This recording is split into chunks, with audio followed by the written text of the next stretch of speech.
చేసిన పాపం పట్టి కూడా పద్ది ఎవరినైనా.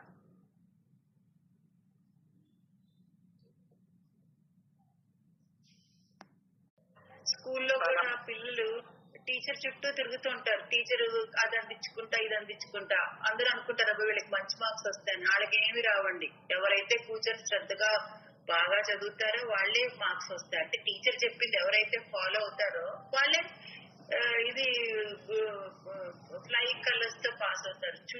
టీచర్ వెళ్తుంటే పుస్తకాలు పట్టుకొని టీచర్ వెనకాల నోట్ బుక్స్ పెట్టుకుని ఆ టేబుల్ మీద పెట్టి స్టాఫ్ రూమ్ లో పెట్టి అట్లా తిరుగుతూ ఉంటారు. వాళ్ళకేమి రాదు. మనం అనుకుంటాం అబ్బా టీచర్ కి ఎంత క్లోజ్ కదా, చూడు ఎంత లక్కీనో టీచర్ పక్కనే ఉంటుంది. అట్లా అంత మన భ్రమ. నేను అదే అన్నానండి. ఈ హత్య నేరం అనేది అసలు క్లియర్ గా చెప్పేశారు సత్యర్థంలో. అన్పార్డనబుల్. ఇది ఎప్పటికీ జీవితం ఇంకా ఈ యుగాంతం అవుతున్న కొద్దీ వాళ్ళు అలాగే పుడుతుంటారు. నీచమైన జన్మలే ఎత్తుతుంటారు. అంత భయంకరమైన పాపం చేశారు అన్నదమ్ములు ఇద్దరు. హత్య ఇంకేది కాదు. కాబట్టి మీరు అన్నట్టు బాబా గారి పక్కన కూర్చొని బాబా గారి కాళ్ళు ఎత్తినంత మాత్రాన ఏం ఫరక్ పడదండి. You should practise what he's preaching అన్నది. కరెక్ట్ సార్, అది నేను చెప్పాలనిపించింది సార్. Thank you. అనేది కేవలం ప్రాణం తీయడమే కాదు, హత్య కాదండి. మనసును బాధ పెట్టడం, ఎదుటి వారి సంతోషాన్ని లాక్కోవడం కూడా హత్య అని అంటారు. అది కూడా దానికి వస్తుంది. నాకు తెలిసింది అది కూడా. ప్రాణం తీయడమే కాదు హత్య అనేది. మనసు బాధ పెట్టడము హత్య, ఎదుటి వారిని ఇబ్బంది పెట్టడము. ఎగ్జాక్ట్లీ. అది ముందు మనం ఆలోచించాలి. మన సత్సంగంలో ముందు నేర్చుకోవాల్సింది, ఆచరించాల్సింది ముందు అది ఒక్కటే. నాకు తెలిసింది అదమ్మా. చాలా యంగ్ ఏజ్ లో మా బ్రదరు తనకి ఒక 30 years అట్లా వచ్చినప్పుడు తను దీనికి అలవాటు పడ్డాడు, ఆల్కహాల్ కి. అది ఎంత పనిషబుల్ తెలుసండి ఫ్యామిలీ మీద. అది అసలు మీరు అన్నట్టు అంటే మా ఇంట్లో ఉన్న 3 మనసుని మా అన్న అంత పెట్టాడా అని అప్పుడప్పుడు ఈ సత్యతో చదువుతున్నప్పుడు అనిపిస్తుంది. We were not happy at all. అన్నీ ఉన్నాయి మా ఇంట్లో, ఎక్స్ట్రాడినరీ అన్నీను. కానీ ఇక్కడ ఒక విషబిందు అనేది ఇట్లా స్ప్రెడ్ అవుతుంటుంది. అది మీరు అన్నట్టు కిసిక దిల్ మద్దు కానేకే అంటారు. అది కూడా ఈ హత్య అంటే 1 minute చచ్చిపోతారు. ఒకళ్ళ మనసుకి ఇచ్చేసి వదిలేస్తారు చూసారా, అది చచ్చేంత వరకు అది పీకుతానే ఉంటుంది. ఇది భయంకరమైన హత్య అండి. చాలా కరెక్ట్ గా చెప్పారండి. అప్పుడు తెలియదు. అందరూ దేవుడు పూజలు గుళ్ళు వీటిలోనే పడి ఉన్నారు. ఇప్పుడు చాలా వరకు మనము తెలుసున్నాం. ఎందుకంటే సచరిత్ర కారణంగా, బాబా దైవల్ల ఈ సత్సంగం కారణంగా చాలా వరకు మనం మెరుగని అనుకుంటున్నాం. నా వరకు మాత్రం మెరుగే అనుకుంటున్నాం. ఇప్పుడు కూడా మనం పాటించలేకపోతున్నామంటే అది ఇంకా మన మనసును మనమే పరిశీలించుకోవాలి. చాలా పరిశీలించుకోవాలి. అసలు మనం ఎక్కడున్నాము, ఇంత దూరం వచ్చి కూడా మనం ఎక్కడున్నాం, మనం ఎక్కడ నిలబడిపోయి ఉన్నాము అనేది మనం పరిశీలించుకోవాలి. అది నా అభిప్రాయం. సాయినాథ్ మహారాజ్ కి చేయాలి. ఎవరిని ఎవరి మనసుని గాయపెట్టవద్దు, ఎవరి మనసుని ఇబ్బంది పెట్టవద్దు. సత్సంగంలో తప్ప. సత్సంగంలో నేర్చుకునేదానికి కొన్ని కఠినమైన మాటలు వస్తాయి. అంటే నేర్చుకునేదానికి వస్తాయి కొన్ని. దెబ్బ పట్టిందే టీచరు మనం వినేవాళ్ళం. ఎవరు దెబ్బలు తినకుండా ఉన్నారండి? మన పిల్లలు టీచర్లు అడిగితే వాళ్ళు శిక్షణకే కదా, వాళ్ళు బాధపడి చచ్చిపోతారు. అప్పుడు మా అమ్మాయి టీచర్ గా పనిచేస్తుంది, కోడలు. ఏమనకూడదంట, ఏం మాట్లాడకూడదంట. ఇంకా నీకు చదువు ఎట్లా వస్తుంది? కాబట్టి అందరూ మూర్ఖులుగా తయారవుతున్నారు. ఒక మాట మాట్లాడినా కూడా కంప్లైంట్ వస్తుందంట. కాబట్టి టీచర్లు అడగడం మానేస్తారు, కొట్టడం మానేస్తారు. సంఘ నాగించుకొని పోయేది మనమే. అది తెలియడం వల్ల మనకు గారాబం ఎక్కువ, ప్రేమ కాదు, దొంగ ప్రేమలు ఎక్కువ, మోహాలు ఎక్కువ.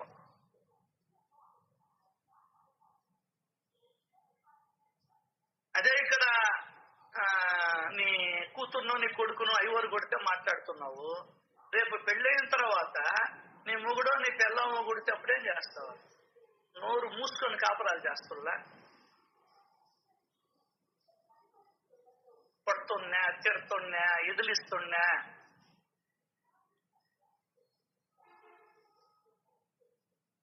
సరే,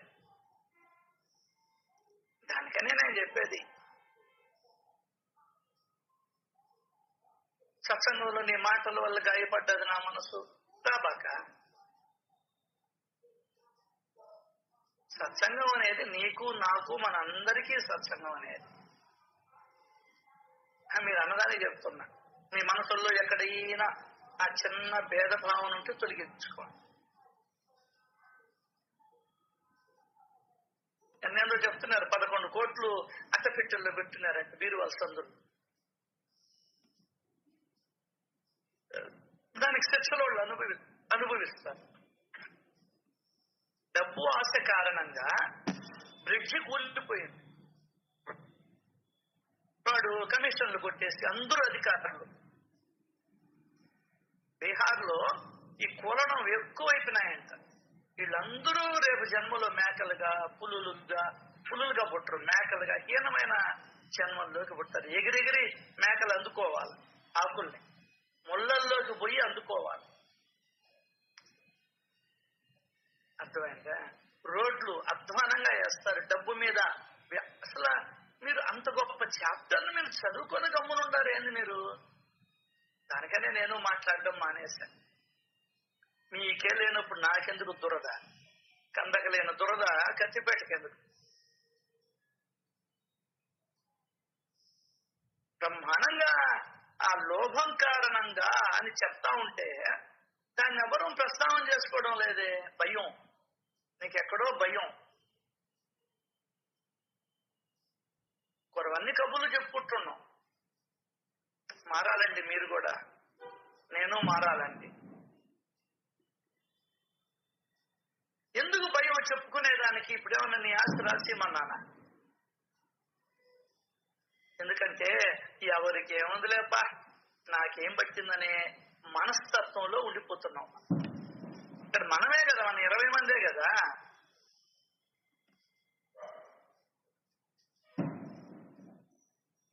లోభ ప్రవృత్తి కారణంగా రోడ్డు ఇలా ఆ గుంతల్లో పడి ప్రాణాలు వదిలేరు, కాళ్ళు ఎరిగారు.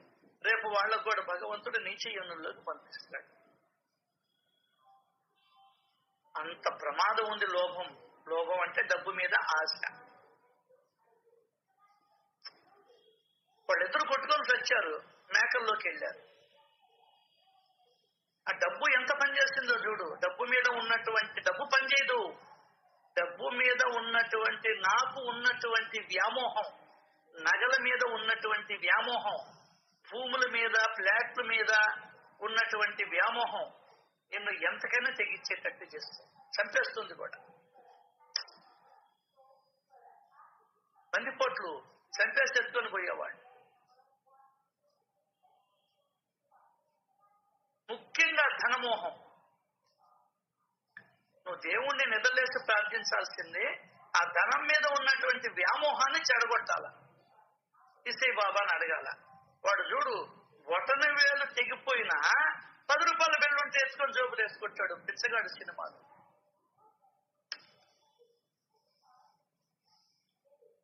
ఆ డబ్బు మీద వ్యామోహంతోనే కదా వాడు వచ్చి అలవైకుంఠపురంలో వాడిని గొడుగు కర్రతో కొట్టి చంపేసిపోతాడు. ఆ డబ్బు మీద మోహంతోనే కదా ఆ హీరోయిన్ పూజ హెగ్డే అని నీ కంపెనీ నాకు ఇచ్చేసేయమని చెప్పని బలవంతం చేస్తాడు. మనం అందరం నీచ యోనుల్లోకి పోతాం వ్యామోహాలుంటే. నువ్వైనా నేనైనా. బాబాకి కాళ్ళు వచ్చాను, నేను 2 నెలలు షిరిడీలో ఉన్నాను, నా జీవితం అంతా షిరిడీలోనే గడిపాడు. ఎవడు గడపమన్నాడు నీ జీవితం అంతా షిరిడీలో? బాబా చెప్పాడా? వారానికి ఒకసారి పోతాను, డబ్బులున్నాయని. వద్దన్నది ఎవరు? మోసం చేసిన డబ్బులా నీ కష్టార్జితమా? నీ తాతలు కూడా కష్టార్జితం చేశారా? వాళ్ళు కూడా మోసాలు చేసి సంపాదించి అక్కడ పెట్టారా? ఇవన్నీ అనుభవించాలండి. అంటే అనుభవించాల్సిందే మనిషి. 100 కోట్లు తీసుకొని గవర్నమెంట్కి ఎంత చూపించావు? సినిమా యాక్టర్ అనుభవించాలంటే ఈ రోజు అందంగా ఉండొచ్చు, రేపు కురిపి జన్మల్లోకి వెళ్ళిపోతారు. నీకు అర్థం కావటం లే. ఒరిజినల్ బియ్యం అని చెప్పావు, డూప్లికేట్ బియ్యం ఇచ్చావు. 816 అన్నావు, 416 ఇచ్చావు. డబ్బు మీద మోహం. ఏం చేసుకుంటావురా నాయన డబ్బు? ఎంతని దానికి లిమిట్ లేదా?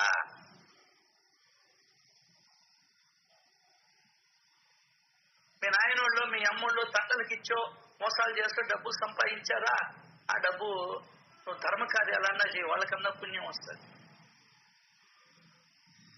10 రూపాయలు వడ్డీ, 5 రూపాయలు వడ్డీ, 20 రూపాయలు వడ్డీ. నీకు అర్థం కాదు ఇవన్నీ కూడా.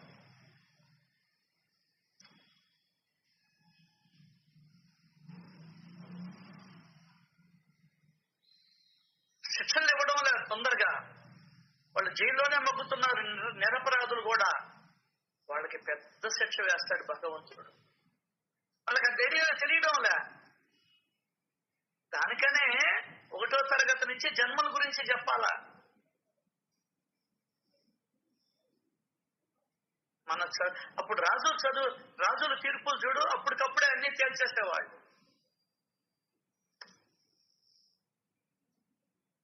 ఇప్పుడు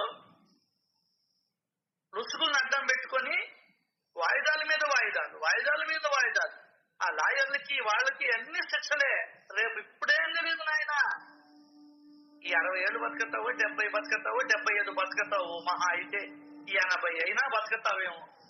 తర్వాత హీనంగా దీనంగా జీవితాలు ఉంటాయి మనవి. నాయన మేము త్యారకు కాదు నేను వచ్చేది, గొంతు చించుకొని ఇక్కడికి. నా శ్రేయస్సుకి నేను వచ్చేది. పక్కన మీరు ఉన్నారు కాబట్టి, మీరు సహకరిస్తున్నారు కాబట్టి మీతో పంచుకుంటున్నా. అంటే నాకేం కర్మ? నా అవగాహన నాది, నీ అవగాహన నీది. ఎవడికి వాడే గొప్పోడు. అంటే ఎవడికి వాడే గొప్పోడు. చేయబాక రోజు కొన్ని 100 హత్యలు చేస్తున్నావు, దానికి పరిహారం చెప్పింది సచ్చరిత్ర. చేయబాక ఎవడికి నష్టం? నాకా నీకా? వాళ్ళిద్దరూ హత్య చేస్తున్న పనితో మేకల్లోకి పోయారు. నువ్వు కూడా మేకల్లోకో, గొర్రెల్లోకో, చేపల్లోకో, ఎలుకల్లోకో, పందుల్లోకో, పిల్లుల్లోకో వెళ్తావు. అంతే. నేనైనా అంతే. నాకేమో సత్సంగం చెప్తున్నాడు ఇటు అని సపరేట్ గా ఏం ఇవ్వడు నాకు భగవంతుడు. ఎవరికైనా తప్పదు. భూమి మీద పుట్టిన ప్రతి ఒక్కడు పంచమహాయజ్ఞాలను చేయాల్సిందే మనిషి అన్నవాడు.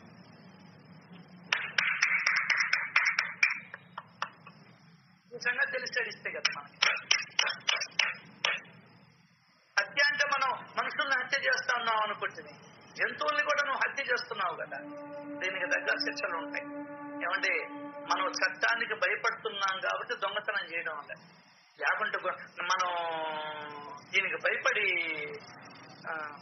లేకుంటే బంగారం గళ్ళు పోయి తెచ్చేసుకోమా? వాళ్ళు షోరూమ్స్లోకి వెళ్ళా. ఎందువల్ల నువ్వు భయపడుతున్నావు? చట్టానికి పడుతున్నావు. అట్లాగే నువ్వు రాబోయే శిక్షలకి, రాబోయే జన్మలకి నువ్వు భయపడితేనే మనం సక్రమంగా నడుచుకుంటాం, లేకుంటే నడుచుకోం. అదే లాస్ట్ స్టేట్మెంట్.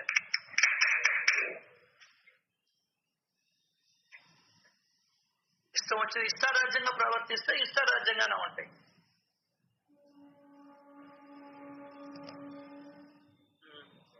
అదే అంటుంటారు పెద్దోళ్ళు, ఈరోజు ఇక్కడ తప్పించుకోవచ్చు.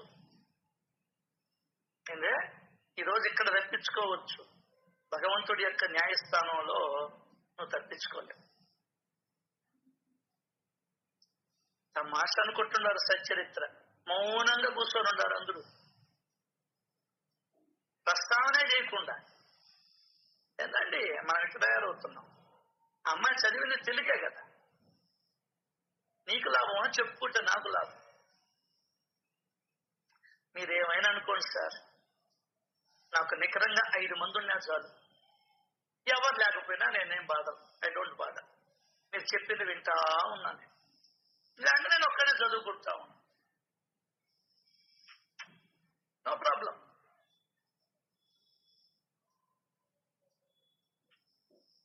మీ శ్రేయస్సు కోసం చెప్తా ఉంటే వివరించుకుంటే మనసుకు పడుతుంది. వివరించుకుంటే మనసుకు పడుతుంది బాగా. మరి నేనే చెప్పాను కదా, ఇదేంటి ఇది నేనే ఇట్లా చేస్తున్నాను అనే భావన మనలో కలగదు. దానికి చెప్పుకునేది.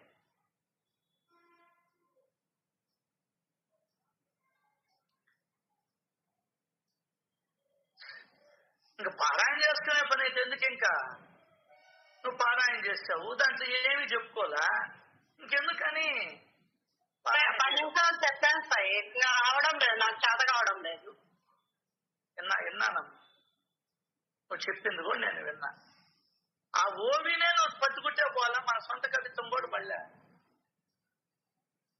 వాళ్ళిద్దరూ లోభ ప్రవృత్తి కారణంగా ఒకరినొకరు కొట్టుకొని చచ్చారు.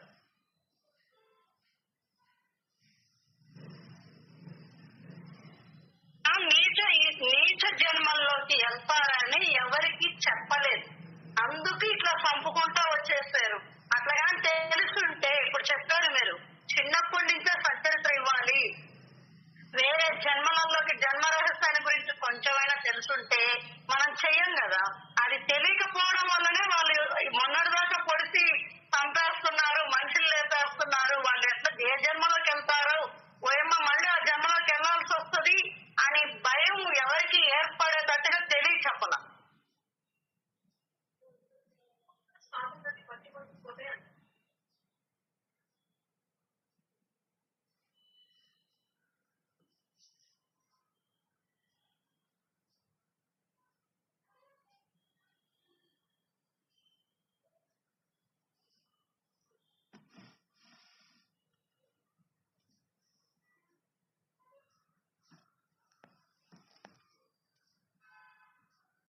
మౌనంగా ఉన్నా, వీళ్ళేందు సత్యత్తులు చెప్తున్నారు కానీ నాకు ఇదే జన్మ ఇచ్చేస్తాడు దేవుడా. వాళ్ళు దేవుడి దగ్గరే ఉన్నారు, వాళ్ళు ఇద్దరు కూడా అన్నదమ్ముళ్ళు. ఏ లాభం నాయన, కృష్ణుడు మేనమామైన కూడా ఎగరగొట్టేశాడు తలకాయ. హలో, మేనమామ తలకాయ వదిలేశాడు, మేనతో కొడుకు తలకాయని కూడా కొట్టి వదల పడిన వచ్చాడు. నీకు ఈ సంగతి తెలిస్తే కదా.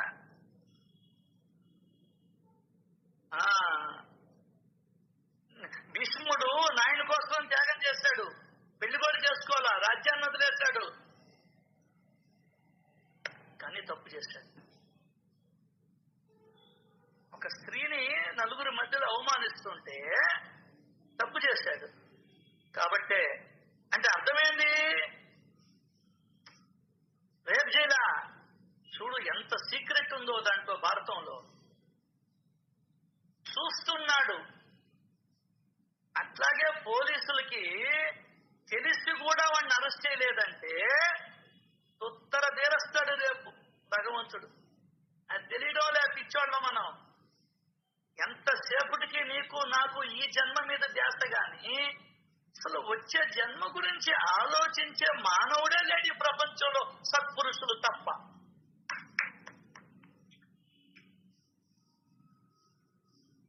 నాయనా, ఇప్పుడు వ్యాపారం చేయకుండా ఉండేది మోసాలు చేస్తామన్న ఆయన, నాకు తెలివి లేక కాదు, డబ్బులు లేక కాదు. ఓ చిన్నబ్బాయి, ఓ చిన్నకు, నాకేం తెలివి లేకుండా పోలా. ఈ రోజుకి ఈ రోజు మా అంగడి కాడ కూర్చున్నా కూడా 2 రూపాయలు వడ్డీ లెక్కన 50 లక్షలు 20 లక్షలు మార్చుకోగల సత్తా ఉంది ఈ రోజుకి కూడా. అర్థమైందా? డబ్బులు ఉన్నాయి.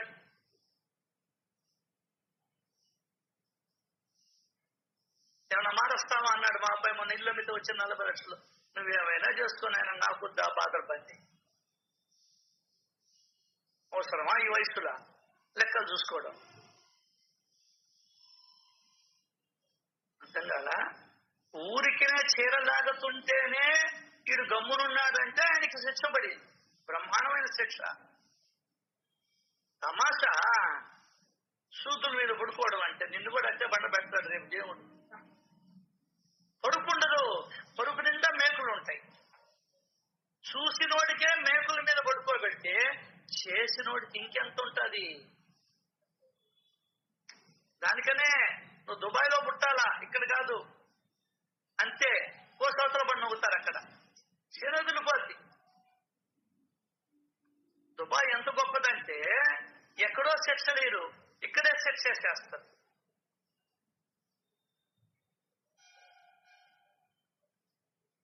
తేరకుండాది పిల్లల్ని నూక్కునేదానికి ఎక్స్పోర్ట్ చేస్తున్నారు. సిగ్గులేని బ్రతుకులు అవుతున్నాయి మనుషులు. పిల్లల్ని ఇతర దేశాలకి పంపిస్తున్నారు. చూడడంలో సినిమాల్లో గంజియా ఈ పిల్లలకాయలకి అమ్ముతున్నారు. ఉత్తర తీర్థది నా కొడుకులకి అందడా కూడా. ఎందువల్లంటే నువ్వు ఇప్పటి తాత్కాలిక ప్రయోజనాన్ని చూస్తున్నావు. అర్థం కాల. చెడపకురా చెడేవు సామెతో ఎప్పుడో చెప్పేశారు మన పెద్దోళ్ళు. ఒకడు ఒక మేస్త్రి దగ్గర ఉన్నాడంట, చాలా సంవత్సరాలు పనిచేశాడంట, 25 ఏళ్ళు. ఇన్నేళ్లు పనిచేసినా వీడు నాకు ఇచ్చేది ఆ కూలి అంతే. పని చేస్తే కూలి కాక ఇంకేమి ఇస్తాను, ఇంకా పని చేస్తే కూలి కాక ఇంకేమి నొక్కదామని. ఒరే నాకు ఒక ఇల్లు కావాలిరా, బాగా కట్టరా అన్నాడంట. వీడేం చేశాడు, ఆ డబ్బులు తినేసి వేయకుండా తూత్మాలిష్ పనులు చేసి 2 అంతస్తుల భవనం కట్టాడు. అయిపోయింది. 2 ఏళ్ళు 1 సంవత్సరం లోపల కట్టేశాడంట. తాళం ఇచ్చాడంట ఓనర్, మిస్ పెద్ద ఆయన. ఆ తాళం వీడికే ఇచ్చి నువ్వే ఉండరా ఇంట్లో కాపురం అన్నాడు. కాపురం ఉంటున్నాడు, ఇల్లు గురిపోయింది, మొత్తం చచ్చిపోయారు. సీనుడు ఎన్ని ధర్మ సూక్ష్మాలు ఉన్నాయా మనకి. ఈనేదానికే టైం లేదు. ఎంతకన్నా అర్జెంట్ పనులు నువ్వు పెట్టుకొని ఉంటుంది. నవ్వు వస్తారు ఇవన్నీ చూస్తుంటే. సత్సంగం లేని వాళ్ళైతే ఓకే, సత్సంగాలకి వచ్చేవాళ్ళు కూడా ఆలోచించకపోతే ఎట్లా? ఇంకెందుకు నీ సత్సంగం? హ్యాపీగా ఇంట్లో కూర్చొని పుడుగులు తిను. అదేమంటే ఇన్ని మాట మాట్లాడతాడు అంటే ఇంకేం చెప్పాలక్క? ఇది యొక్క గొప్ప భక్తురాలు, శివ భక్తురాలు, ఆమె ఇక్కడ కూడా శివుడి లింగాన్ని పెట్టుకొని ఉంది అని చెప్పాలనా? వీరబాబు గారు బాబా ఫోటో పెట్టుకున్నాడు. ఎవరికి కావాలి నీ ఫోటోలా?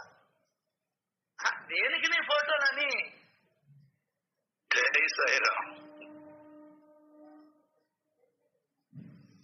ఇది నీకు అర్థమైన రోజు నువ్వు జన్మల్ని తగ్గించుకునే ప్రయత్నం చేస్తావు. లేదంటే నువ్వు చెయ్యవు.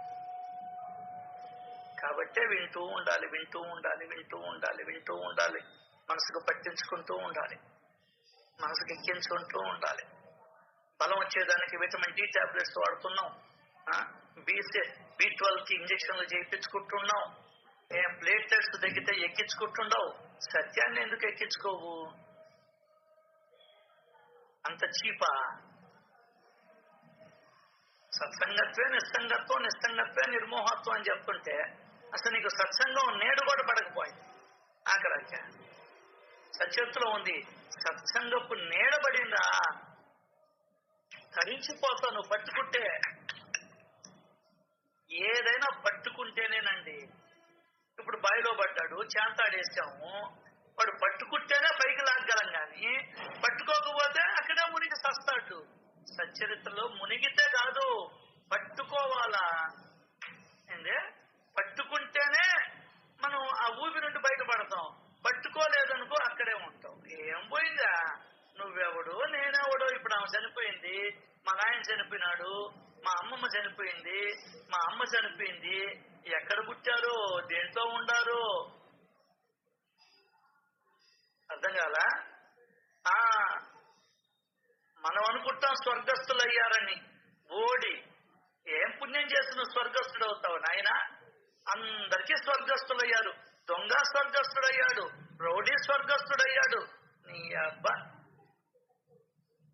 మంచి మాటలు రావు నాకు.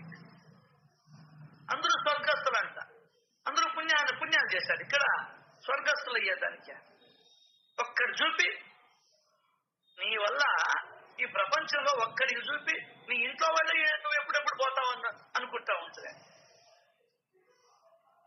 బయట వాళ్ళు కాదు, నీ ఇంట్లో వాళ్ళే అనుకుంటున్నారు. ఇంట్లో వాళ్ళనే బాధ పెడుతున్నావు నువ్వు. సత్యాన్ని తెలుసుకొని పోతానంటుంటే కూర్చో, వాడికి వస్తుంది. వాడి పాపం అనే వేడి వేడి నూనెలో కాల్చి ముంచుతాడు భగవంతుడు ఎవరైతే అడ్డు పెడతారు. ఎందువల్లంటే సత్యత చెప్పింది వాళ్ళ పూర్వ పుణ్య కర్మ నశిస్తుంది అని చెప్పింది. ఆ పుణ్యం కూడా సంగనాగించుకుపోయి నిన్ను వేడి వేడి సలసల కాగే నూనెల్లో తేల్చుతాడు. అది మన ఇంట్లో బిడ్డలనైనా సరే, ఇంట్లో ఆడవాళ్ళనైనా సరే, మగవాళ్ళనైనా సరే. నీకు అది తెలిసేడిస్తే కదా.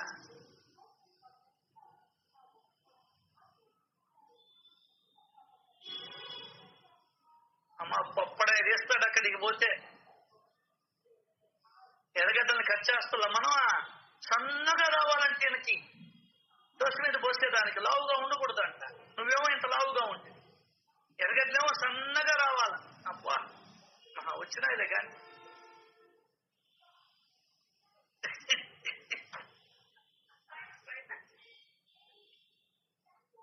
తిరణాలు తీరస్తాడు అక్కడికి పోతే.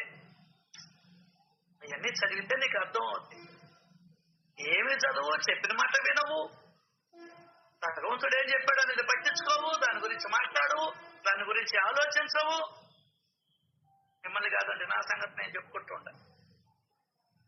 ఏది చెప్పుకున్నా సత్సంగంలో నా కోసరమే, మీకోసరం కాదు.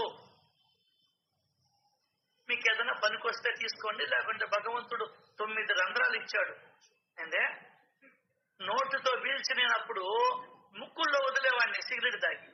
కొంతమంది నోటితో పీల్చి చెవుల్లో కూడా వదలుతారు, వాళ్ళ టెక్నిక్. అట్లా నువ్వు నేను విని 9 రంధ్రాలు ఇచ్చాడు మనకు. దేంతైనా వదిలి, నో ప్రాబ్లం. నన్ను మాత్రం తిట్టుకోండి, పాపం మూట కట్టుకోబాక దయచేసి. అంటే మీరు అట్లా కట్టుకోరు, కానీ చెప్తున్నా ఉంటాయి కొన్ని మనసులు కొన్నిసార్లు ఇబ్బంది పడతాయి. అది కూడా పాపం మీరు. సో ఇవన్నీ కూడా మనం ఆలోచించుకోవాలి. దాని బదులుతో కూర్చో, ఏ పాపం అలా కృష్ణారామ అనుకుంటాము, సాయిబాబా 4 పాటలు పాడు.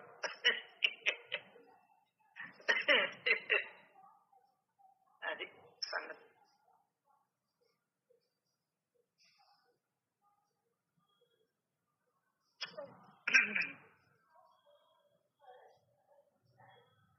ఆ లెక్కన ఈ ప్రపంచంలో ఎవ్వడు దానికనే ఇప్పుడు ఇవన్నీ ఎందుకు మనం చేసిన పాపాన్ని కడుక్కునేదానికి. అంటే ఒక గాయం అయితే మానేదానికి ఎన్ని రోజులు పడుతుంది, అప్పటికప్పుడు మానిపోద్దా. షుగర్ ఉండే వాళ్ళకి అసలు మనిషి చనిపోయే ప్రమాదం కూడా ఉంది. అట్లాగే సచ్చరిత మనకు అవకాశం ఇచ్చింది. చేసిన పాపాలు ఏదన్నా ఉంటే కడుక్కునేదానికి ఇప్పుడు మనకు అవకాశం ఇచ్చింది. అది తెలియడం లేదు నీకు.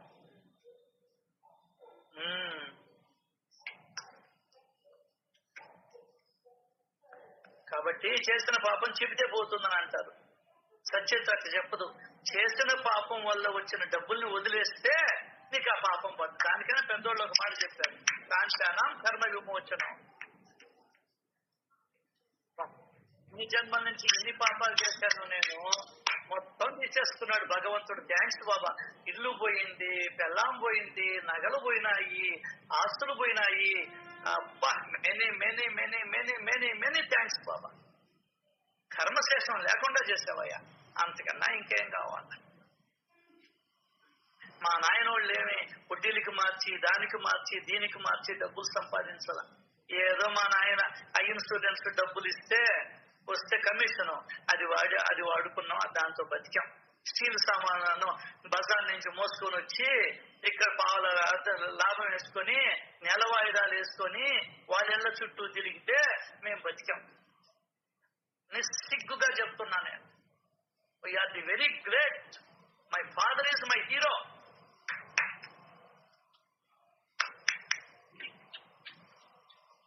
నేను గర్వపడతాను మా నాయన్ని, మా అమ్మని, వాళ్ళని చూసి గర్వపడతా. నువ్వు కూడా ఆ విధంగా గర్వపడాలి. ఎవరిని ఏ ఇబ్బంది లేకుండా, ఎవరిని ఏ ఇబ్బంది పెట్టకుండా చనిపోయారు వాళ్ళు.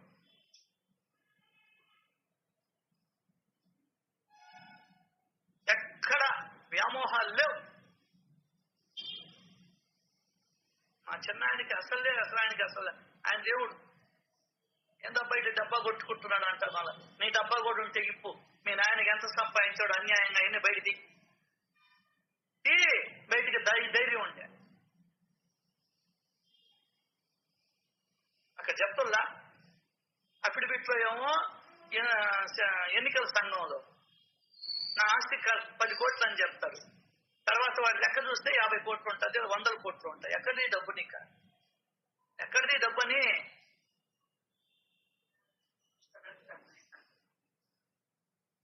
కూలోడుగానే ఉన్నాడు, నువ్వేమో పెరిగిపోతా ఉన్నావు.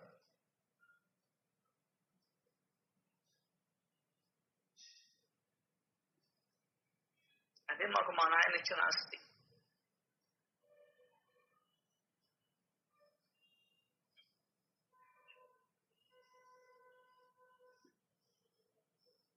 అచ్చల రంగడి దాంట్లో కూడా ఏమన్నా మోసాలు చేస్తామేమో చెప్పలేము. మా చిన్నోళ్ళం కదా, ఏమో తెలియదు నాకు. కాబట్టి అది కూడా పోయింది సంక్రాంతించుకో.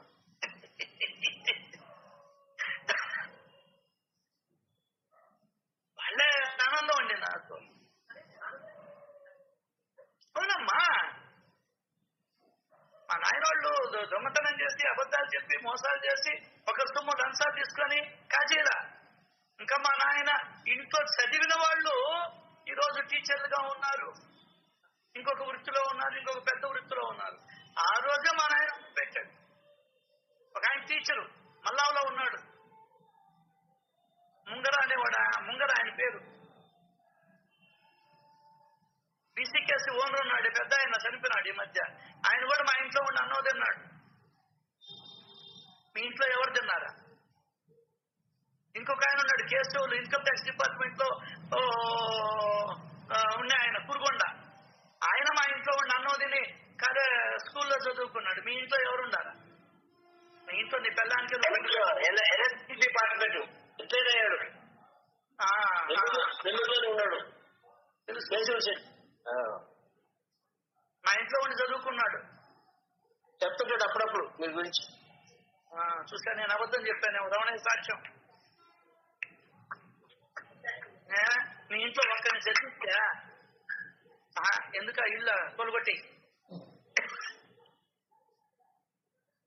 పని, ఒకరి చదువుకి ఇచ్చా, ఒకరి రోగానికి ఇచ్చా.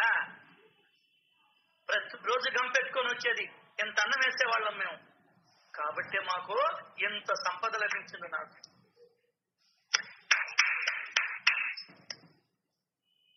నాకేం ఊరికేనే వచ్చింది సంపద, ఏం రాలా. మీరు చాలా మంది అనుకుంటుంటారు డబ్బా ఆపు అని.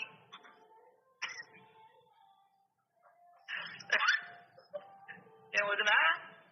వదినవు ఏమో అంతర్యామికి తెలియాలి, నాకు తెలియదు. నువ్వు అనుకోవడం వల్ల డబ్బా ఆపు అని నేను అసలు అనుకోను. నాకు సత్యం కావాలి కాబట్టి నేను యాక్సెప్ట్ చేస్తా. Very good. మీరు కూడా చాలా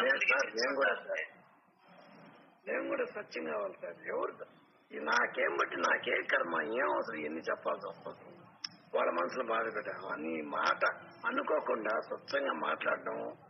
నిజంగా ఐ లవ్ యూ సార్, నిజంగా చెప్తున్నాను సార్, మనస్ఫూర్తిగా. అది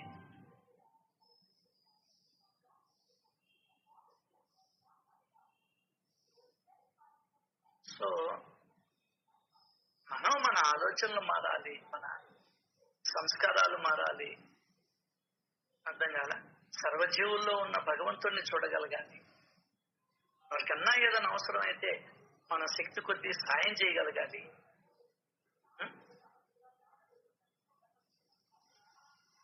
మొన్న అమ్మాయికి స్టంట్ వేశారు, 21,000 పంపించింది. మళ్ళీ అర్జెంటుగా డబ్బులు కావాల్సి వచ్చింది. చెప్తుల్లా మనల్ని పట్టుకున్నారు. ఎక్కడ తెచ్చేది నేను అవతల అది నిజమా కాదా అని ఒక ఎండి డాక్టర్ చేత మాట్లాడించి రిపోర్ట్లు పెట్టించా. తప్పదు సార్ అన్నాడు. ఇంకేం చేసేది? అదిగో నాగయ్య గారిని అడిగి 19,000 అప్పు తీసుకొని పంపించాను. నిదానంగా ఇస్తాను సార్, నెలకు 5,000 మా అబ్బాయి పంపిస్తాడు, 5-6,000 3 నెలల్లో ఇస్తాను సార్ అని చెప్పాను.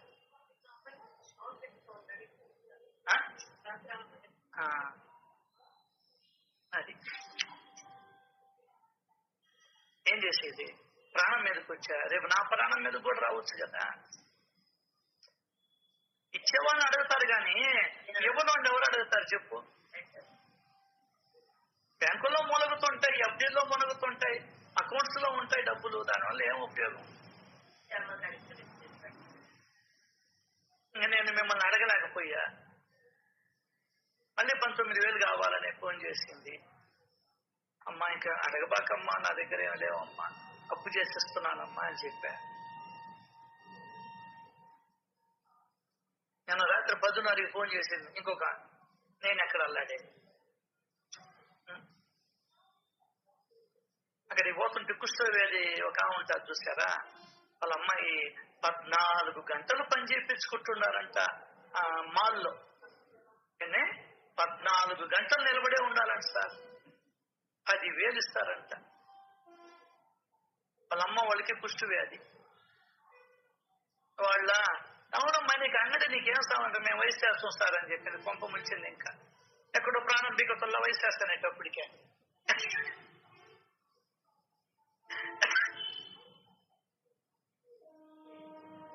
అంతకుముందు అంగడి పెట్టుండిందంట, కరోనా వచ్చేటప్పటికి మూసేసింది. నా దగ్గర 25,000 ఉంది సార్, ఇంకొక 10-20,000 దాకా మీరు సహాయం, 10 మంది 10-20 రెండ్లన్నా ఇవ్వండి. 10 మంది ఎక్కడ ఉండారా మా ఏ ఊర్లో పోయేదని నేను అడిగా. ఇట్లా అడిగింది రాజు. అమ్మాయి కూడా ఉంది సాక్ష్యం. నేను బతుకుతాను సార్, ఆమె కుష్టి వ్యాధి, ఆమెకి సార్ నేను 2,000 ఇస్తాను సార్, ఉపాధి గెలిపించండి.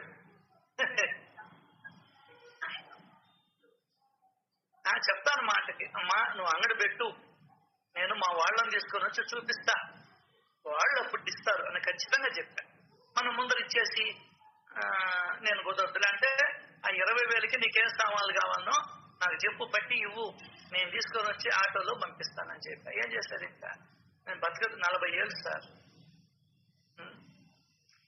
అమ్మకి కుష్టి వ్యాధి, పెదమ్మ ఉంది, ఆమెకి కుష్టి వ్యాధి, బాబుకి చేతులు వంకర్లు. బాబా భగవంతుడా,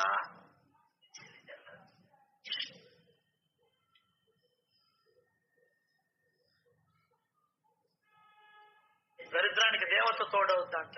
వాళ్ళ అమ్మాయికి ఇంటర్ చదివిందో, డిగ్రీ వచ్చింది ఇప్పుడే, నీటి బుడగలంట.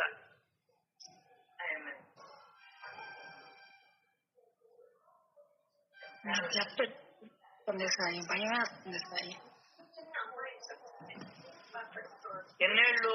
ఆ అమ్మాయికి 38-40. ఎంత నెమ్మదిగా మాట్లాడుతుంది.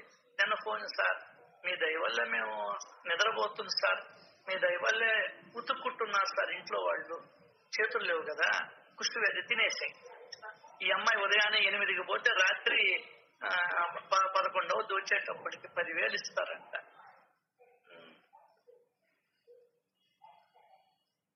రానుపోను ఎంత ఛార్జీలకి, ఎంత కష్టపడుతున్నారు డబ్బులకి.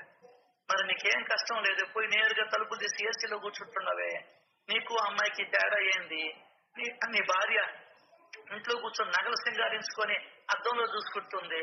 ఆ అమ్మాయి మెడలోకి ఏమీ లేదు, భర్త చనిపోయాడు, తాగుబోతువాడు, వాడు చనిపోయాడు, వాడికి ఎందుకు వచ్చింది, ఈమెకి ఎందుకు వచ్చింది? ఇట్లా చెప్పు సార్. నాకు ఒక మంచి ఆలోచన వచ్చింది సార్. ఏంటంటే అంటే ఇటువంటి సిచ్యువేషన్స్ వచ్చినప్పుడు మా 3 పూట్లు ఇచ్చే బదులు ఒక 4 రోజులు 2 పూట్లు ఇచ్చేసి ఆ డబ్బులు అటు మళ్ళీ ఇచ్చేసి, అంటే ఆలోచన చెప్తున్నాను సార్, నాకు అవగాహన వచ్చింది కాబట్టి చెప్తున్నాను. అంటే దీన్ని సలహా అనుకుంటారు, అంటే ఒక మాట వచ్చింది సార్. లేకపోతే ఒక పూట ఇచ్చేసి ఇది అట్టా ఉంచి మనం ఇంకా చేస్తామనే మాట రావాలా? Okay okay sir. కావాల్సింది ఇదే సార్, ఇది కావాల్సింది. అన్న ప్రసాదం ఎప్పుడు తగ్గించకూడదు. ఇది ఇది చాలా అవసరం సార్. ఒక్కొక్కరు నిన్న రాజరాజేశ్వరి గుడి దగ్గర ఒక ఆయన ఉన్నాడు, ఇంకొక ఆయన కింద పడుకొని ఉన్నాడు. వెనక పక్కన స్ట్రెచెస్ ఉన్నాయి, ఈ కాళ్ళకి పెట్టుకుని సంకల కింద. ఏమైనా పెద్ద అయినా తింటావా వస్తావా అంటే నేను రాలేనయ్యా అన్నాడు. సరే ఇంకా నేనే దిగి ఆయనకి ఇచ్చిస్తే తీసుకోలేకున్నాడు. దాన్ని తీసి తట్లో పోస్తే ఎడం చేతితో అట్టట్టే తినేస్తున్నాడు. అటువంటి ఒక్కడి కోసం 100 మందికి పెట్టాల్సి వస్తుంది.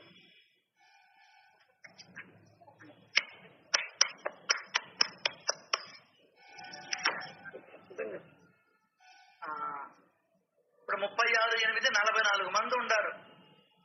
44 500 వేసుకుంటే 22,000 కాల. మాటగా చెప్తాను సార్. ఖచ్చితంగా సార్, ఖచ్చితంగా సార్. 2,000 ఇవ్వబడలే, 10,000 ఇవ్వబడలే. 44 మంది 500 లెక్కనిస్తే 22,000 కాల. అది కూడా మనం ఏం చెప్తున్నాము, నీ పరిస్థితి చూసి నువ్వు పెట్టుకుంటావో లేదో చూసి సొంత కొట్టే పాపం. ఇప్పుడు ఏదో దేవుడు దేవల్ల వాళ్ళకి స్థలాలు ఇచ్చారు గవర్నమెంట్.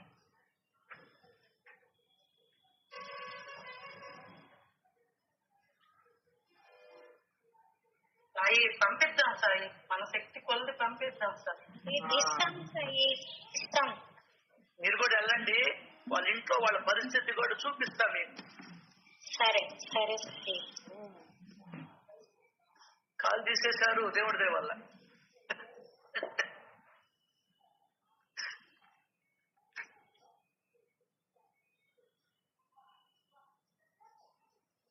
అదే ఆయన చెప్పింది, సొంత లాభము కొంతమ్మా అని గట్టి మేలు తల పెట్టబోయి.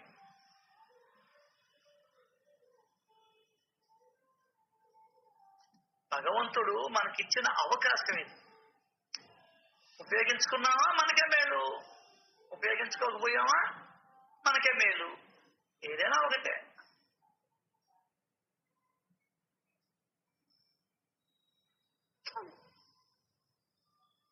అదేమంటే ఎప్పుడు డబ్బులు అడుగుతుంటాడు. ఒక పని చెయ్యి, నువ్వు ఎన్ని లక్షలు ఇచ్చావో నాకు ఒకసారి లెక్కేసుకు, ఇంకా మాట రాదు నేను ఒట్టుకుంటా. ఏంది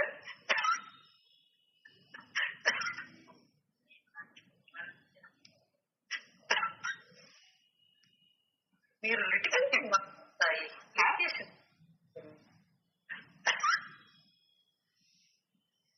ఎన్ని లక్షలు ఇచ్చావో నాకు లెక్కేసుకో, అప్పుడు తెలుస్తుంది అంతా.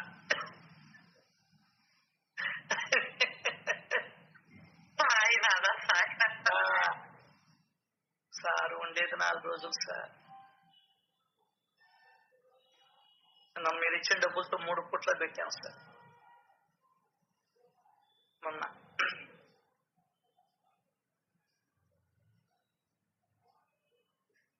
కాబట్టి భగవంతుడు పంపిస్తా ఉన్నాడు.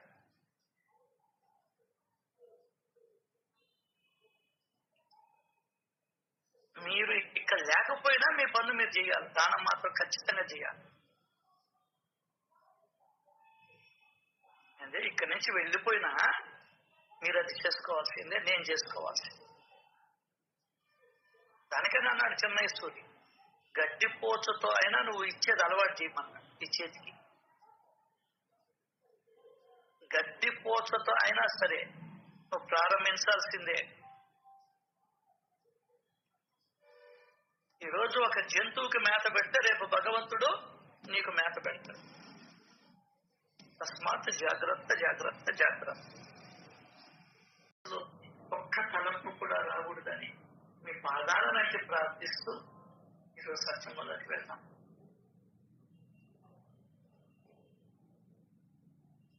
నా ఈ శరీరం ఇక్కడ ఉన్నా, మీరు సప్త సముద్రాలకు అవతల ఏం చేస్తున్నా నాకు తక్షణం తెలుసు. ఆ 11 కోట్ల డబ్బులు ఎక్కడియో, ఎంతమంది నోళ్లు కొట్టావో, ఎంతమంది యొక్క కష్టార్జితం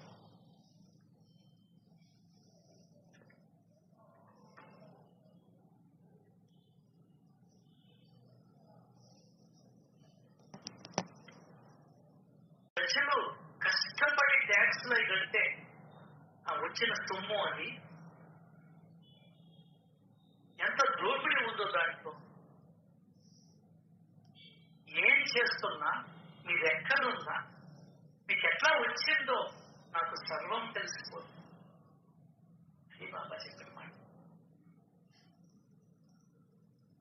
నా ఈ శరీరం ఇక్కడ ఉన్నా, మీరు సప్త సముద్రాలకి అవతల ఉన్నా కూడా, అంటే నువ్వు ఫారిన్ లో దాచిపెట్టావు అనుకో డబ్బులు, అది కూడా తెలిసిపోతాను. స్విస్ బ్యాంకుల్లో మారు పేరుతో బినామీ పేరుతో వేస్తావే, అది కూడా నాకు తెలిసిపోతుంది. ప్రతి కదలిక నాకు తెలిసిపోతుంది. ఎందుకంటే నేను నీ లోపల నువ్వు వాడితో మాట్లాడుకుంటావే, ఇదిగో అకౌంట్ నంబర్ ఇచ్చి ఈ అకౌంట్ లో డబ్బులు ఇవ్వని, నీ లోపలే ఉండి నేను ఇది చూస్తా ఉన్నా.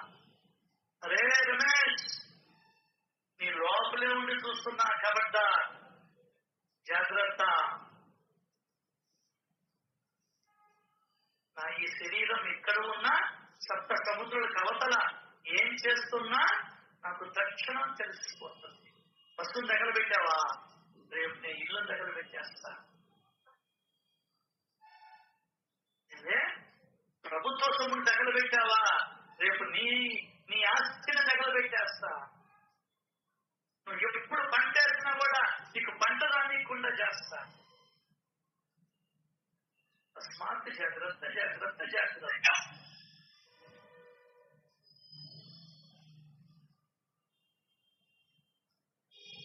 ఎట్లా తెలుస్తుందో తెలుసా, నీ లోపల ఉంటావు.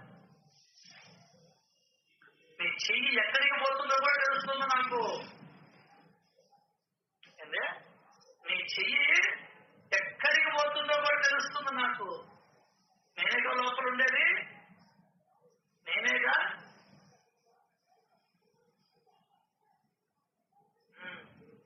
సినిమాలో వాళ్ళు డ్యాన్సులు చేస్తుంటారు, అక్కడ ఉండే వాళ్ళందరూ చూస్తూ ఉంటుండా.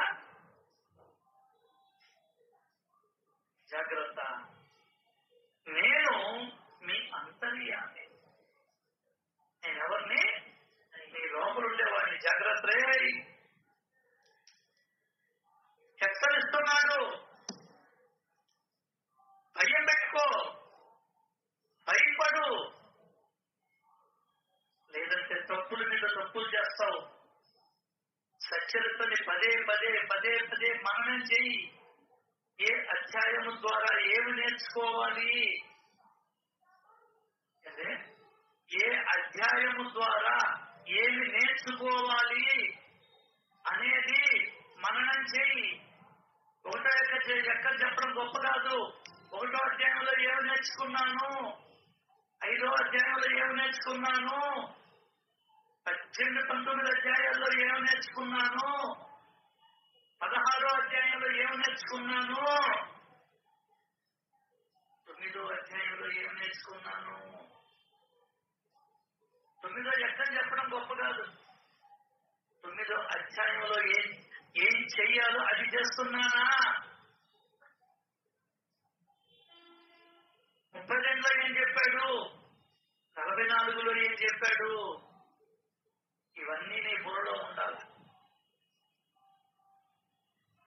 నాకు ఈ ప్యాంట్ ఉంది, ఇది కాదు కావాల్సింది. ఎదుటివాడు ప్యాంట్ లేకుండా తిరుగుతున్నాడే, అది కావాలి. మనం సత్సంగ సభ్యులకి ముఖ్యంగా,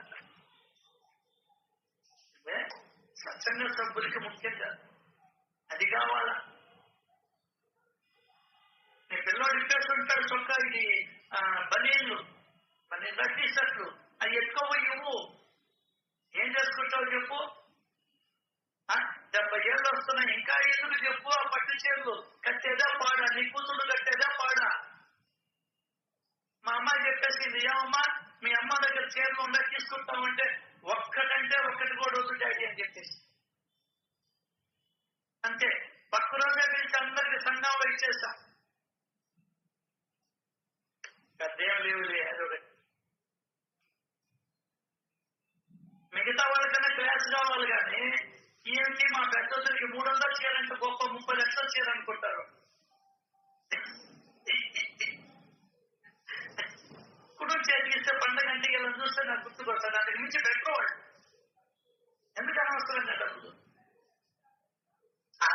ఇప్పుడు అందరూ నొప్పులతో బాధపడుతున్నారు.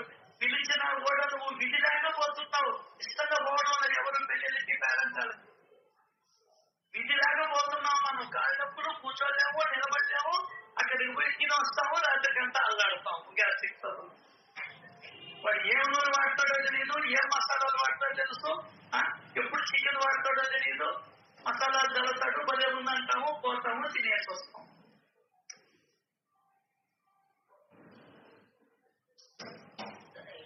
సో నేను మీ అంతర్యామిని.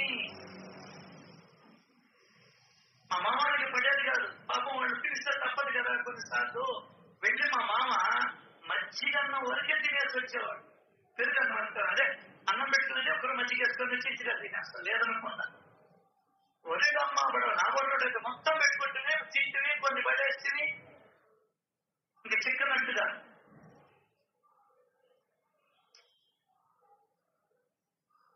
సో ఇవన్నీ గమనించాలి. రే నువ్వు పడేస్తున్నావు, నేను గమనిస్తున్నా. రేపు నీకు అన్నం లేకుండా చేస్తా. అన్నాన్ని తిరస్కరిస్తున్నావు, రేపు నీకు అన్నం లేకుండా చేస్తా. జాగ్రత్త. చెప్తుంటారు ఒక్కొక్కరు పడేస్తుంటారు. నాయన నువ్వు పడేసే పని అయితే తీసుకోబాక, ఇంకొకరు ఆకలి తీరుస్తా. ఏం కర్మ చేస్తున్నావో ఇప్పుడు నువ్వు చేయి చాపుతున్నావు. మళ్ళీ నువ్వు అన్నం పడేసావా, దేవుడు ఇప్పుడు ఈ అన్నం కూడా లేకుండా నిన్ను మాటస్తాడని చెప్తా నేను లైన్ మీదకి పోయినప్పుడు.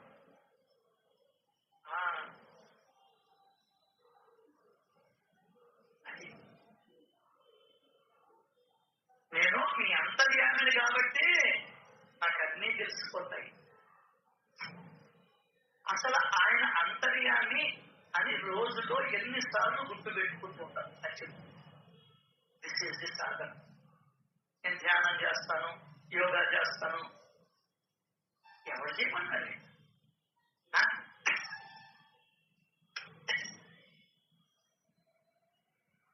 నేను విష్ణు సహస్రనామం చదువుతాను, లలిత చదువుతాను. అని చదువుకో. రామాయణ, మహాభారత, భాగవతాలని ఆవర్తన మీద ఆవర్తన చేస్తాను. చదివావు చెప్పు. నేను ఆయన మాట ఒకటన్నా రామాయణం చదివా, మా నాయన మాట విన్నాను నేను. అని చెప్పి ఇక్కడ రామాయణం చదవడం హాయిగా చదువుకోనంటే 1,00,000 పెన్షన్ వచ్చేది. మా ఫ్రెండ్స్ అంతా 1,50,000 పెన్షన్లు వస్తాం. ఆ రోజుల్లో ఈజీగా ఉద్యోగాలు దిక్కే. చదివానా? సక్కనాకతోలా ఇప్పుడు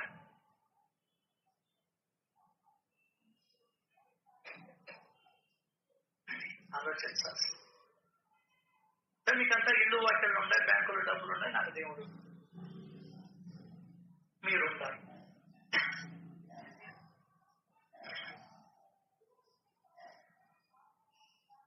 సో నేను మీ అంతర్యామి.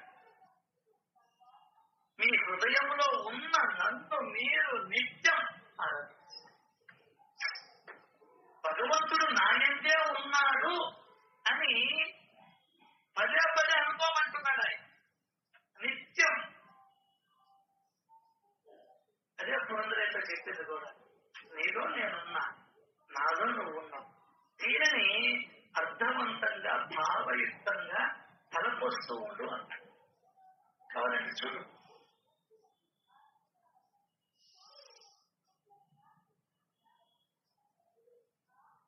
ఏంటి నాలో భగవంతుడు, నేను భగవంతుల్లో ఉంది. నువ్వు రెడ్డిగా నుంచే కాదుంటే నువ్వు భగవంతుల్లో ఉండవు అబ్బాయి. ఆదిలక్ష్మమ్మ, నువ్వు అనుకుంటుంటావు నువ్వు కూతురింట్లో ఉన్నావని. కాదు, భగవంతుల్లో నువ్వు ఉన్నావు. భగవంతుడు నీలో ఉన్నాడు. అర్థమైందే? కాదే నువ్వు మీ అత్తగారింట్లో ఉన్నావు అనుకుంటున్నావు. కాదు, నువ్వు భగవంతుడిలో ఉన్నావు. భగవంతుడు నీలో ఉన్నాడు. బాగుందో అలా అనుకుంటే బాగుంటది, అనుకోకపోతే ఉండదు.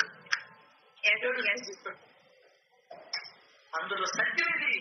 సాయిరాం సాయి నిన్న చెప్పాడు, విశ్వంబరుడు విశ్వంగా మారాడు, ఆయన లోపల మనం ఉన్నాము అని చెప్పారు సాయి. అవునమ్మా, అవును అవును. అనగానే కృష్ణుడు విశ్వరూపం చూపించినప్పుడు మనుషులు వస్తా పోతా ఉంటారు. చూసారో లేదో శ్రీకృష్ణ పాండవీయం, శ్రీకృష్ణ పాత సినిమాలు. అన్న అది దాని అర్థం. అప్పుడు అర్థం కదా, ఇప్పుడు అర్థం అవుతుంది. అత్తగారింట్లో ఉన్నాను, మామగారింట్లో ఉన్నాను, అమ్మగారింట్లో ఉన్నాను అని ఏడో బాధ.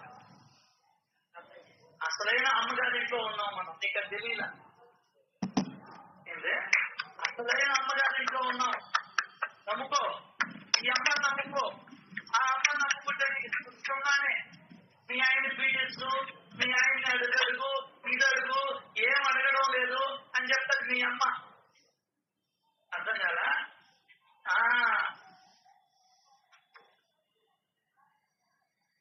కాబట్టి బాబా చెప్పిన వాక్యం పురందరేతో సాధన చెప్పాడు. మనకు కూడా 15వ అధ్యాయంలో సాధన చెప్పాడు. ఒక్కరు కూడా ఈ సాధనను పట్టించుకోకపోతే నేను కళ్ళ మీద పెడతాను, ఓం అంటాను, అదంటాను, ఇదంటాను. నిజమే అనుకో, ఇది ఆయన చెప్పిన సాధనే. నువ్వు అన్ని సామాన్లు తెచ్చుకో. ఇది నువ్వు బజార్కి వెళ్ళావు, చిన్నగడికి కావాల్సిన అన్ని సామాన్లు తెచ్చుకో. అది పెరుగు ప్యాకెట్ తెమ్మంది, అది ముఖ్యం. నీకు ఇంటికి పోతే అది తేవడం మర్చిపోయావు అనుకో, అంతే నీ పని అయిపోయింది. అట్లాగే నువ్వు ఏ సాధన చేసుకుంటావో నీ గురువు చెప్పినట్టు కాకుండా అన్ని చేసుకో, ఇబ్బంది ఏమిదా. మరి నీ గురువు చెప్పింది ఏమాత్రం చేస్తున్నావు? నీ గురువు చెప్పింది ఏం చేస్తున్నావు? ఏమని చెప్పాడు ఆయన? ఈ ప్రపంచంలో మీరు ఎక్కడికైనా సరే వెళ్ళండి. కాశీకి పోతావు, అమెరికాకు పోతావు, రష్యాకి పోతావు, లేకుంటే కేదార్నాథ్ పోతావు, లేదంటే బద్రీనాథ్ పోతావు, నీకు ఇష్టం. నీకు ఆ స్వేచ్ఛంది, ఏమి ఇబ్బంది లేదు. డబ్బులుంటే ఒకటి పోతాడు, డబ్బులు లేనాడు ఉంటాడు. ఇప్పుడు రామారావు గారి డబ్బులు ఉన్నాయి కాబట్టి వారం రోజులు టూర్ వేస్తాడు. ఎక్కడున్నారు సార్ ఇప్పుడు? రామారావు గారు sir Agra. Agra sir. Okay okay okay, thank you.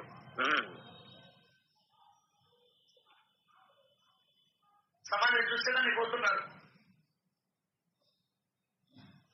అవును సార్, ఆ సమాధి. మీరు అక్కడ సమాధి చూస్తున్నారు. మేము ఇక్కడ సినీ గార్డెన్ పోయేటప్పుడు ఇక్కడికి పోతే వరుసగా సమాధులే, వరుసగా సమాధులే, ఆ పక్క ఈ పక్క. బాబాబుడి పక్క నుంచి నేరుగా పోతే బైపాస్ ఎక్కుతాం. లక్ష్మీకాంత్ కుమార్ గారి అటుపక్క ఇటుపక్క సమాధులు. మేము కొండ గుర్తు మాకు. ఆ సమాధుల మధ్యలో పోతే నేరుగా పోతే క్లాంతి ఇల్లు వస్తుంది. అబ్బా ఏమి గుర్తురాడు ఆయన.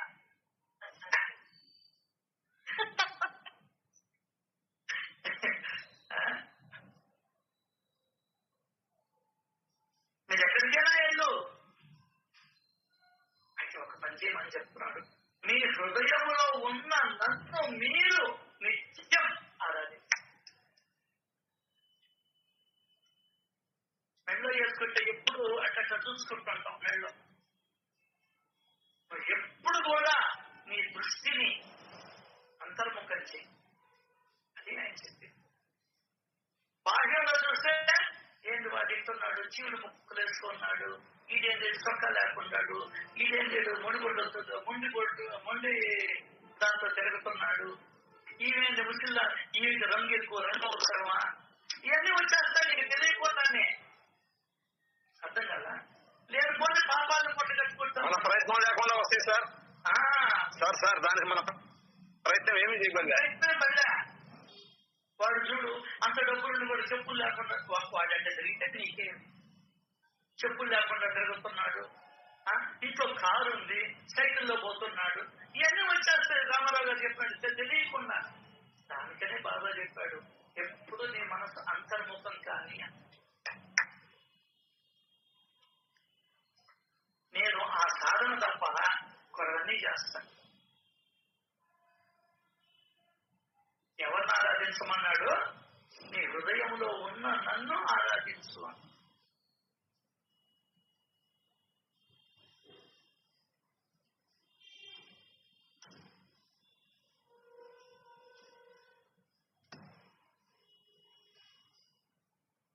నీ హృదయంలో ఏం జరుగుతుంది చెప్పు?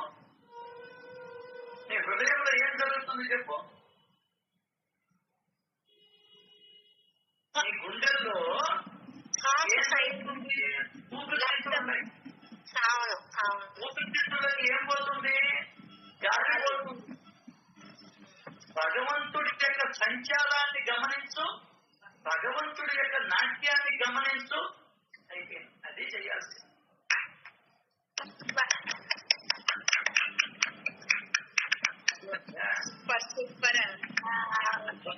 అది భగవంతుడి యొక్క సంచారం. నువ్వు సినిమా హాల్కి పో, నీ పిల్లలేమో చూస్తుంటది.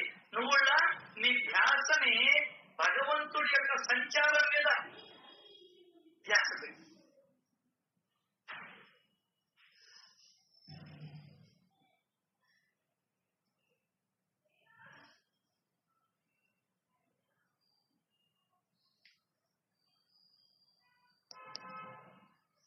అదిగో నేను చూస్తూ ఉన్న సంచారాన్ని బయట చూడడంలే. కళ్ళు ఒకవేళ బయట చూస్తున్నా నా మనసు అంతర్ముఖమై ఉంటది. ఇప్పుడు టీవీ చూస్తా ఉన్నా ఎదురుగా,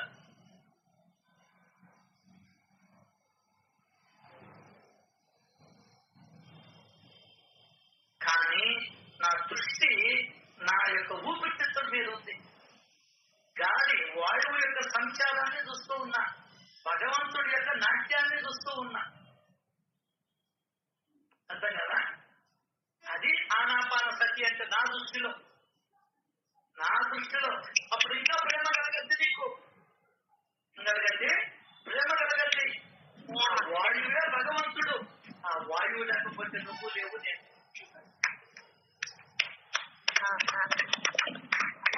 కొద్ది రోజులు ఉండొచ్చు, నీళ్లు లేకపోతే కొద్ది రోజులు ఉండొచ్చు. అర్థమైందా? ఏమి లేకపోయినా ఉండొచ్చు, వాయు సంచారం లేకపోతే ఉండదు. కాబట్టి ముందర ముక్కు అడిగేది పెడతారు.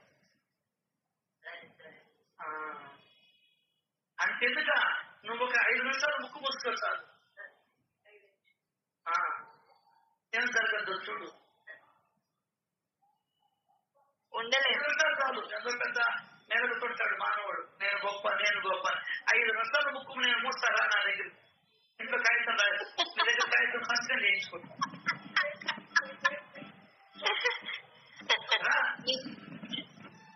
ఏదో పెద్ద మగోళ్ళు కానీ ఆడోళ్ళు కానీ నిలబెట్టుంటారు. నేనే అంటా, నేనంటే ఏంది లేదా? ముక్కు ముసుకు 5 నిమిషాలు నేననేది ఎట్టిపోతాం, చిన్నదిరిపోతుంది. దానికని మనం ఎంత శతకోటి లింగాలు, ఒక బోర్డు లింగాన్ని నిర్ణయించాం. ఇది ఎప్పుడు గుర్తుపెట్టుకోవాలి. అంటే అల్పమైన ప్రాణులు ఉంటారు. మనం ఒక్కరోజు అన్నం లేకపోతే విలవిలలాడిపోతాం, అనుకోవడం లేకపోతే మన సాధన చెప్పు. అదే అంటూ అంటుండాల. ఇంత ఐసు ముక్క నీ చేతిలో పెట్టుకోలేము. నువ్వెక్కడా నిరంతరము గుడ్డలు లేకుండా మేము ఆ హిమగిరుల్లో తపస్సు చేస్తే మేమెక్కడ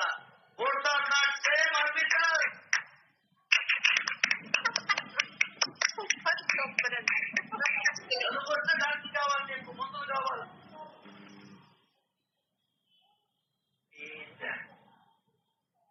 తగ్గించుకో, అహంకారం తగ్గించుకో. ఆడవాళ్ళు కానీ మగవాళ్ళు కానీ ఎవరికైనా.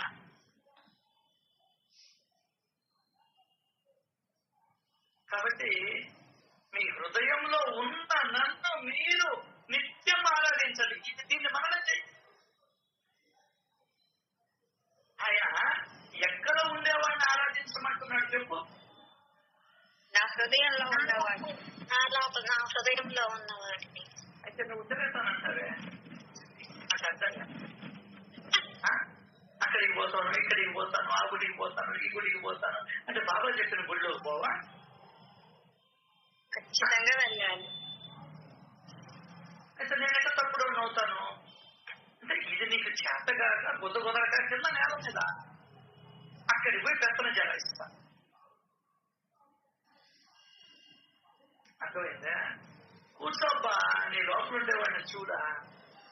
50 ఏళ్ళు పెళ్ళాన్ని చూసింది చాలు, ముగ్గురిని చూసింది చాలు, పక్కన పెట్టి వాళ్ళని ఇద్దరిని.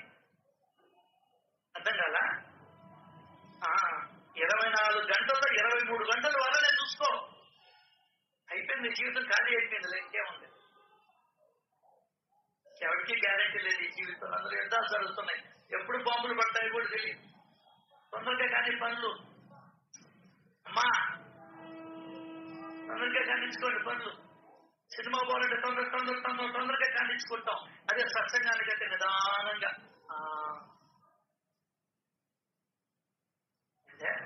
సినిమా 3 గంటలంటే 3 గంటల కంటే గబా పనులు చేస్తాను. సత్సంగా కానీ లేప టిఫిన్ టైంకి పోదామండి.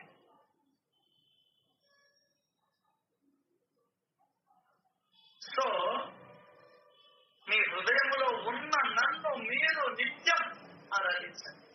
డైలీ చేయాలి. నువ్వు గంట, 2 గంటల, 3 గంటల, 5 గంటల, 10 గంటల, 12 గంటల ఏంటి నీ ఇష్టం. ఎప్పుడు వీలైతే అప్పుడు, ఎప్పుడు ఖాళీ చిక్కితే అప్పుడు.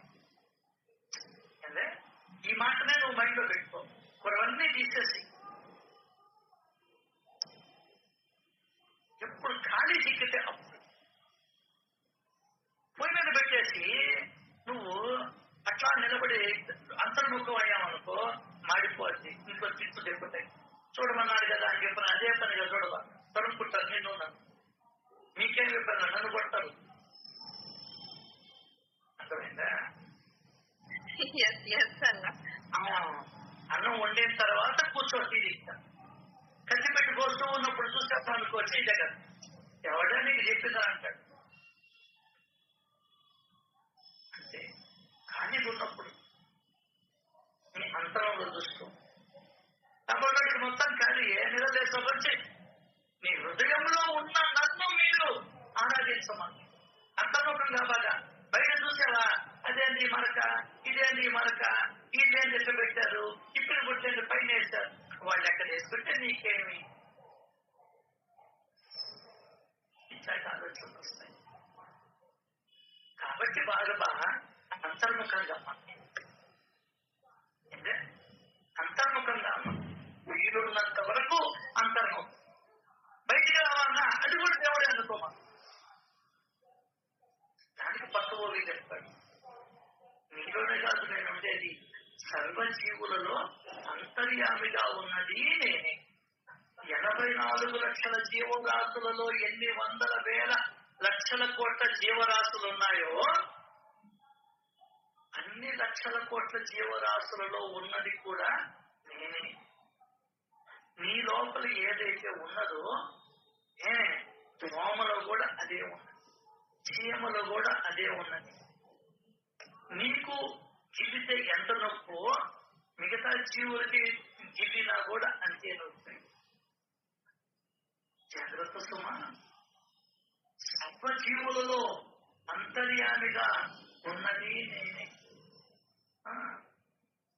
ఒక్క మనిషిలోనే అనుకుంటున్నావా? నాటి కూర్చో, ధ్యానం చేయి.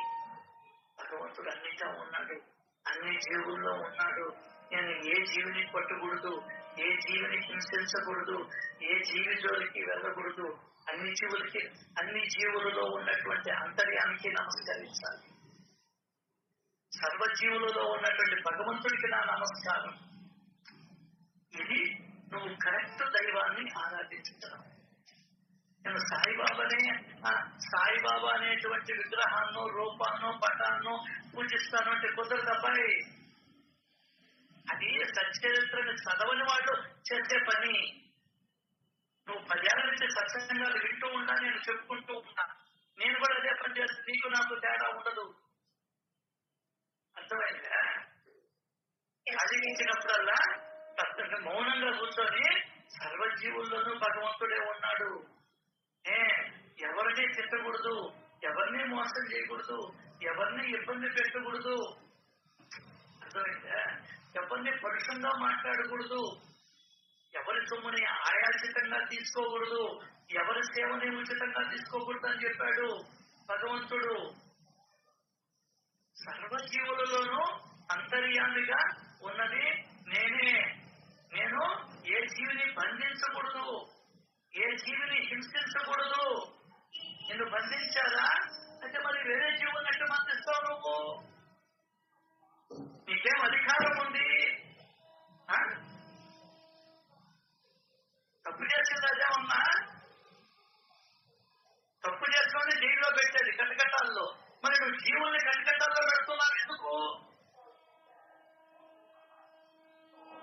అదే చెప్తున్నాడు ఈయన.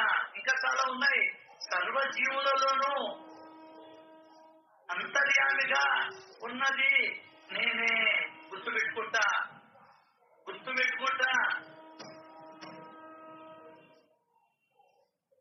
వాడిని బంధించావు, రేపు నిన్ను బంధిస్తా, జాగ్రత్త సుమా. అదే బాబా చెప్పాను. ఎవరి నోటికి ఏది అందించినా నా నోటికి అందించినట్టే. నా నోటికి అంటే ఏమని అర్థం? నేను అనేవాడే తినేది, నేను అనేవాడే తాగేది, నేను అనేవాడే సర్వ పనులు నీ లోపల అంతర్లీనంగా చేసేది నేనే. నా నోటికి అందించినట్లు అంటే ఆత్మ నోటికి అందించావు. అంతకన్నా గొప్ప సహాయం ఏముంది నీకు? నువ్వు అనుకుంటున్నావు కోతులకి ఇస్తావని కాదు. ఆత్మకి నువ్వు ఇచ్చింది కుక్కకి పెడుతున్నావు కాదు. ఆత్మకి నువ్వు ఇచ్చింది, ఆత్మకి సహాయం చేస్తావు. ఆత్మ ఎప్పుడు గుర్తు పెట్టుకుంటుంది. దేనినైనా, మంచినైనా చెడునైనా ఆత్మ మర్చిపోదు. కాబట్టి నువ్వు అనేక కృష్ణ పరమాత్మ ఈ ఆత్మ చెప్పింది అర్జునుడితో, నీవు అంతకు ముందు కొన్ని వందల వేల జన్మలు ఎత్తావు, అవన్నీ నాకు గుర్తున్నాయి, నీకు గుర్తు లేదు అని ఆత్మ చెప్పింది.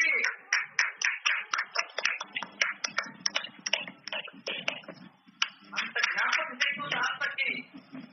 తమాషా అనుకుంటున్నావు. ఏ ఆత్మ చెప్పింది నువ్వు నాకు 2000 సంవత్సరాల నుండి తెలుసు అని. ఇదే ఆత్మ చెప్పింది 74 జన్మల నుండి నాకు తెలుసు అని. ఇదే ఆత్మ చెప్పింది 30 తరాల నుండి నాకు తెలుసు అని. ఇదే ఆత్మ చెప్పింది అప్పుడున్నారా మీరు రామాయణ కాలంలో అంటే అప్పుడు కూడా ఉన్నాను అని చెప్పి. మరి నువ్వెవరు అంటే ఈ ఆత్మ చెప్పింది సృష్టి స్థితి లయ కారకుణ్ణి నేనే అని చెప్పి.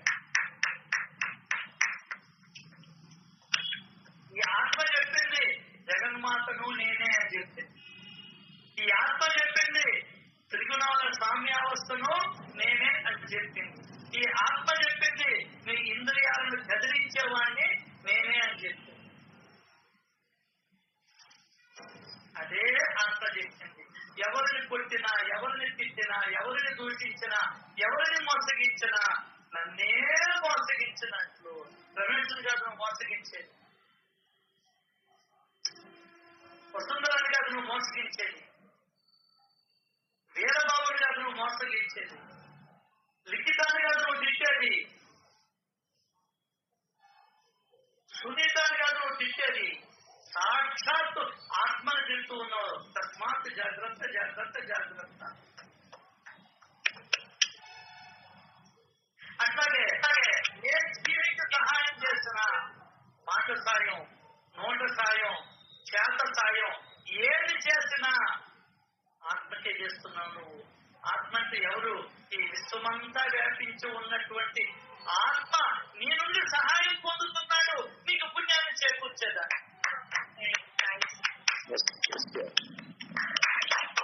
నిన్ను ఆత్మగా మార్చేదానికి, నువ్వు ఆత్మని అని తెలియజెప్పేదానికి నీలో ఉన్నటువంటి అరిషడ్ వర్గాన్ని తొలగించే ప్రయత్నం చేస్తున్నాను.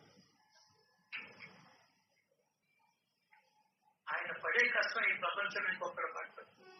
అదే చెప్తాడు, నేనే చూస్తున్నా కొందరు దొంగలు అవుతున్నారు, కొందరు దొరలు అవుతున్నారు, కొందరు నాకు దగ్గర అవుతున్నారు.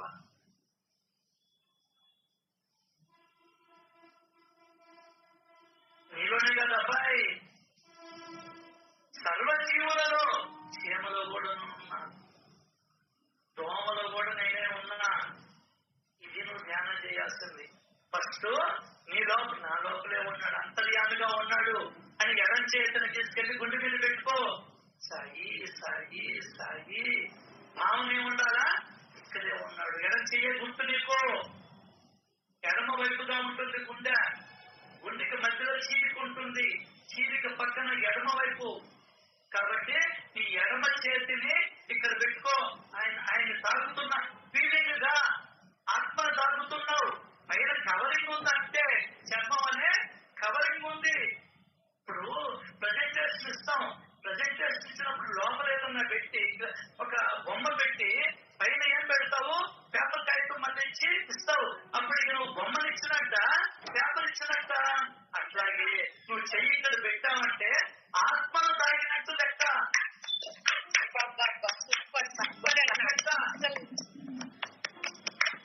పెట్టి సాయి సాయి ఇక్కడే ఉన్నావా, ఇక్కడే ఉన్నావా, ఇక్కడే ఉన్నావా అని అనుకుంటూ ఉంటే బయట తిరుగుళ్ళు తగ్గిపోతుంది. ఒకరోజు సేపు ఇది చెయ్యి, ఇంకొకరోజు సేపు ఇక్కడే కాదు, నా ఇక్కడే కాదు, సర్వ జీవుల్లోనూ ఉన్నాడు ఆయన. అలా దాన్ని మనసులో నిలుపుకో. ఎంతసేపు నిలుపుకుంటావో అంతసేపు నిలుపుకో ఆ భావనని. అదే వేరే ఆలోచనలకు పోతే ఈ విషయంలో వెళ్ళిపోతాడు, ఈ భావన వెళ్ళిపోతుంది. తస్మాత్ జాగ్రత్త జాగ్రత్త అని చెప్తుంది సచ్చరిత్ర.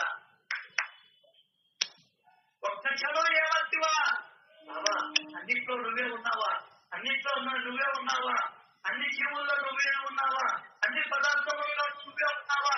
ఇదే ఇదే ఇదే ఇదే పదే పదే చెప్పుకుంటూ ఉండు. మనసుకు పట్టించుకుంటూ ఉంటా. ఇదే పని చేస్తా. ఖాళీ ఇచ్చినప్పుడల్లా ఇదే చేస్తా. బాత్రూమ్ పోయినా ఇదే చేస్తా. లెక్చర్ సీట్ మీద కూర్చున్నా ఇదే చేస్తా. ఆటోలో పోతూ ఉన్నా కూడా నా గుండె మీద చెయ్యి పెట్టుకొని అంతలకు ముఖం అవుతా. పక్కన ఆడవాళ్ళు కూర్చున్నారా, ముస్లాం కూర్చున్నారా, పట్టుతాం కూర్చున్నదా, గుర్తునట్టు తగిలిస్తామా, తొడగట్టు తగిలిస్తామా, చేతునట్టు తగిలిస్తామని ఆలోచనకి రావాలా.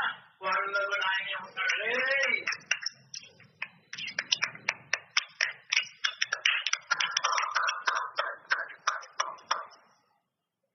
సర్వజీవులలోనూ అంతర్యామిగా ఉన్నది నేనే, ఆత్మనే.